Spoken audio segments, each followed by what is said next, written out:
Gigi Ciptaden, live. Karena harus sedapat mungkin korban ditemukan dalam keadaan selamat. Oleh karena itu, dengan penuh kehati-hatian, akhirnya beberapa korban sudah bisa diselamatkan, ditemukan dalam keadaan selamat.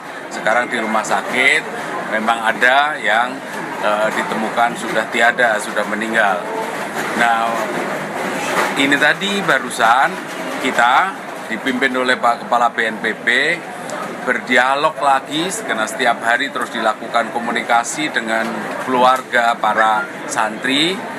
Apakah sudah saatnya untuk dilakukan evakuasi dengan menggunakan bantuan alat-alat berat?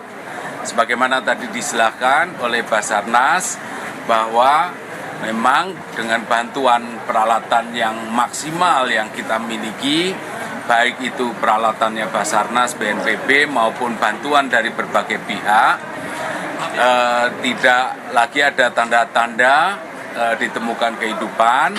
Itu sudah dijelaskan kepada keluarga, dan oleh karena itu keluarga juga setuju untuk penggunaan alat berat. Toh penggunaan alat berat pun akan digunakan dengan sangat-sangat hati-hati. Jadi mohon doanya ya, semoga para korban masih ditemukan selamat. Kita terus berdoa untuk itu. Semoga juga keluarga korban diberi ketabahan, kesabaran, keikhlasan menghadapi musibah yang sangat memprihatinkan ini. Jadi saya kira itu pengantar dari saya. Saya persilahkan kepada Pak Kepala BNPB untuk menjelaskan lebih lanjut. Silakan, Pak. Terima kasih Bapak Menko, rekan-rekan media sekalian. Sebagaimana kemarin kita sudah bertemu ya, kemarin sudah kita sampaikan langkah-langkah. Alhamdulillah langkah-langkah yang kita rencanakan kemarin semuanya sesuai dengan rencana. Yang pertama, selesai kita memberikan keterangan kepada rekan-rekan media, kita berdialog kepada ahli waris atau keluarga yang terdampak. Akhirnya kemarin keluarga yang terdampak, mereka menyetujui untuk sehari kemarin atau sehari semalam kemarin dilakukan pencarian fokus oleh tim gabungan yang dipimpin oleh Basarnas ya. Alhamdulillah kemarin kan kita ada 15 titik katanya. Masih ingat kan 15 titik? 8 itu hitam, 7 itu merah. Ternyata perkembangannya yang 7 merah itu berhasil diselamatkan 5. Sehingga yang 2 tadinya merah berarti jadi hitam ya. Per hari ini yang sudah terdata korbannya 108 korban. Itu terdiri dari 103 yang kondisi selamat ya, semuanya dirawat di rumah sakit, rinciannya ada. 5 meninggal dunia. Nah, 5 juga saya yakin rekan-rekan media sekalian sudah tahu nama-namanya. Nah, sekarang yang masih hilang, yang ada datanya, yang ada fotonya, itu sementara terdata 59 orang. Di mana itu? Nah, kita tidak tahu. Karena dengan alat-alat yang canggih oleh Basarnas, itu dari 15 titik itu tadi kan ada 8 tambah 2 begitu. Tadi kita sudah berdialog sama keluarga. Kita sampaikan pada keluarga bahwa mudah-mudahan 59 itu tidak ada di situ. Tidak ada di reruntuhan.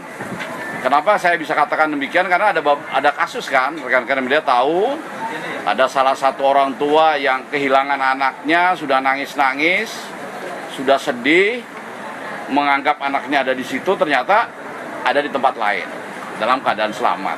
Nah, kita sampaikan mudah-mudahan, saya pribadi berdoa mudah-mudahan itu tidak 59, itu hanya yang dinyatakan hitam oleh Basarnas. Kita mudah-mudahan berdoa.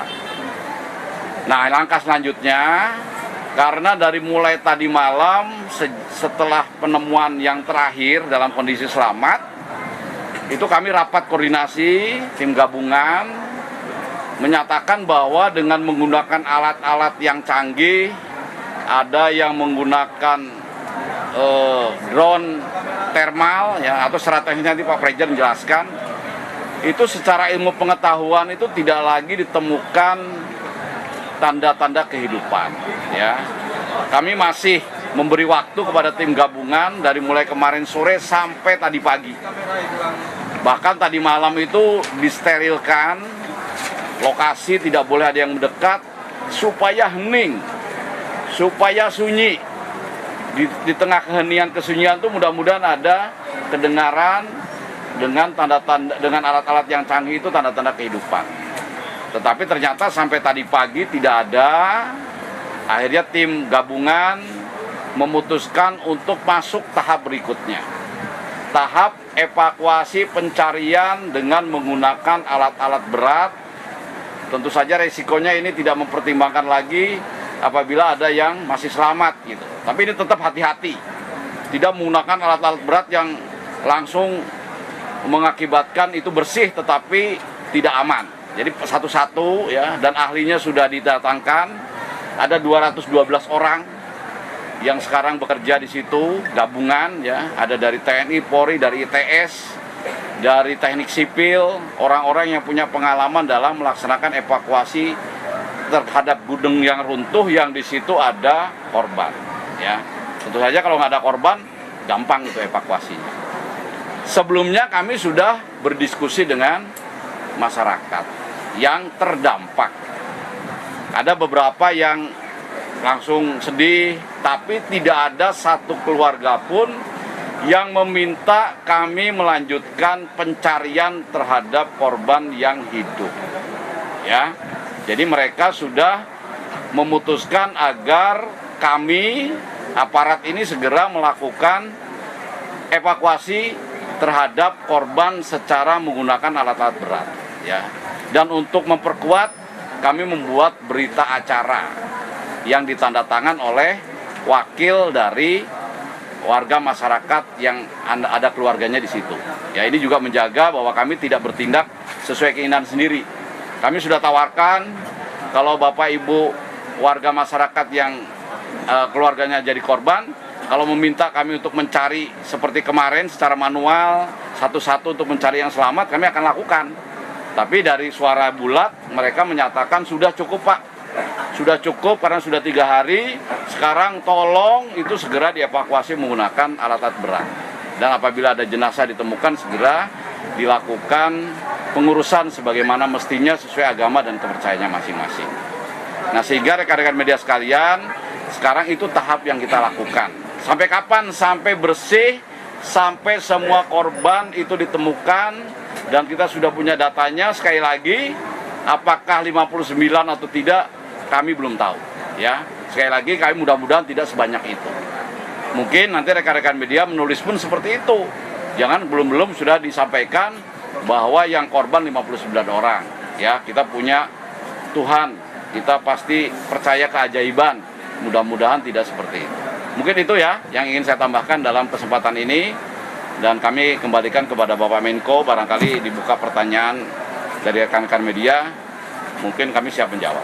Mungkin itu Bapak Menko. Dari Basarnas, ada Terima kasih. Baik, terima kasih. Saya sampaikan justifikasi dulu. Ya. Baik, terima kasih. Assalamualaikum warahmatullahi wabarakatuh. Mohon izin Pak Menko, Pak Kepala Badan, Pak Deputi. Jadi justifikasi kenapa metode search phase atau fase penyelamatan ini kita alihkan ke fase pengambilan reruntuhan adalah pertama seperti tadi disampaikan oleh Kabadan, sudah 3 kali kami melakukan reassessment. Reassessment yang pertama kami lakukan di pukul 23.30 sebelum kami karena kami berharap semua itu harus clear, tidak boleh ada satu orang pun yang di luar dari petugas yang melakukan scanning. Karena alat ini daya tangkapnya bisa sampai 50 meter radiusnya dari alat. Jadi kalau ada orang beraktivitas di situ akan tertangkap di dalam detektor dan ini akan membuat kita multitafsir menganggap bahwa ada yang hidup. Padahal itu orang lain yang ada di sekitar. Sehingga kami minta itu clear semua. Kemudian fase yang pertama nihil.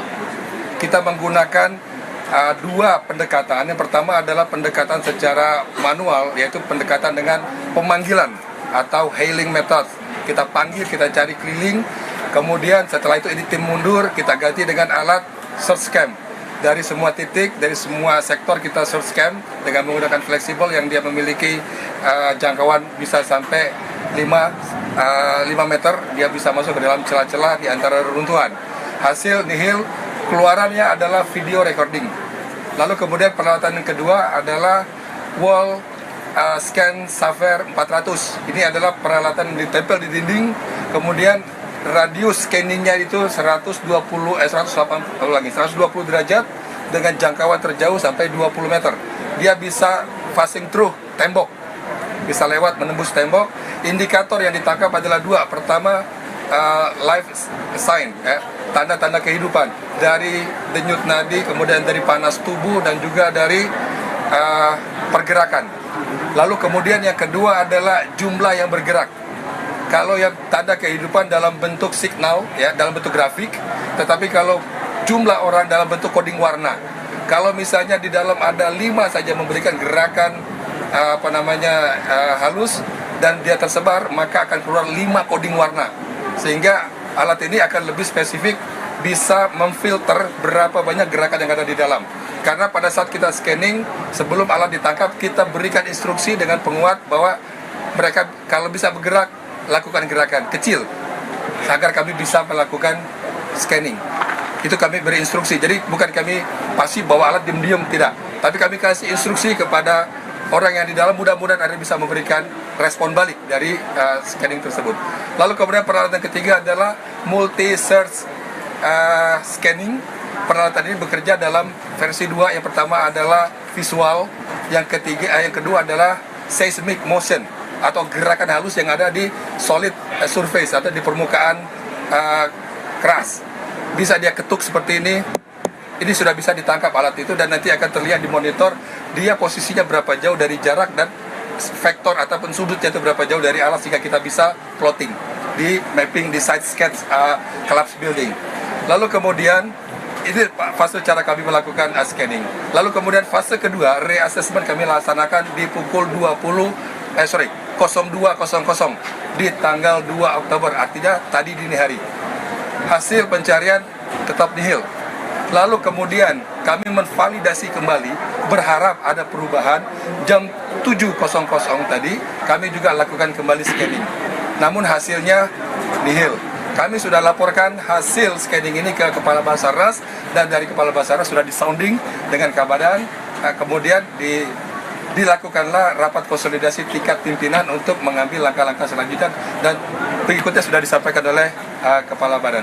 Kurang lebih demikian yang kami sampaikan justifikasi kenapa dari rescue phase kemudian pindah ke crane phase. Bolehlah kita bisa sampaikan crane phase, fase craning. Jadi kita menggunakan crane, tidak menggunakan dozer. Satu-satu seperti tadi disampaikan oleh Kabadan, diangkat dulu puing-puing yang tidak terkoneksi. Setelah yang terkoneksi selesai, diambil blok-blok tapi yang kurang dari 5 ton. Kalau dia lebih dari 5 ton, maka akan dilakukan proses cutting. Setelah diangkat satu blok, maka akan di-assessment apakah ada target dalam pencarian di lokasi. Kalau tidak ada, dilanjut fase berikutnya, pengangkatan lagi. Setiap pengangkatan benda yang besar akan dilakukan scanning ulang untuk memastikan jangan sampai ngangkat terus tidak ngecek. Jadi setiap kali ngangkat ada perubahan struktur, maka kita lakukan assessment kembali apakah ada target yang dicari di dalam atau tidak sampai proses ini selesai. Dan kami sampaikan 7 orang yang ada di sektor A2 posisinya berada di lantai dasar dan itu posisinya di bawah himpitan balok besar. Tidak bisa dievakuasi kalau tidak struktur atas ini diangkat. Itu yang pertama. Yang kedua, kenapa ini segera berpindah? Karena apa? Fase decomposition, pembusukan, ya. Busuk itu dari fase 1 kurang dari 12 jam.